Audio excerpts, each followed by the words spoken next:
Ladies and gentlemen, this is Miss Grand International 2025. Magandang araw Pilipinas and good day pageant lovers. Ngayon ay napapanood ninyo ang runway performance ng dalawa sa pinakamatunog at pinakamalakas sa kandidata sa Miss Grand Philippines 2025. Ang pambato ng Zambales na si Anita Rose Gomez at pambato ng Pampanga na walang iba kundi si Emma Tiglao. Parehong nagbigay ng all-out performance ngayong gabi.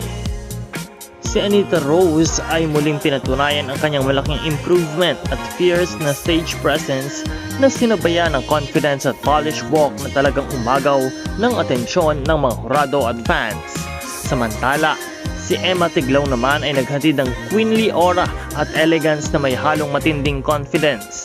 Ang kanyang flawless beauty at kalkuladong galaw sa entablado ay patunay na handa na siyang magdala ng korona sa Pampanga. Kaya ngayon ang tanong, sino sa tingin ninyo mag-uwi ng korona ng Miss Grand Philippines 2025? Parehong malakas, parehong may solidong fanbase at parehong deserving.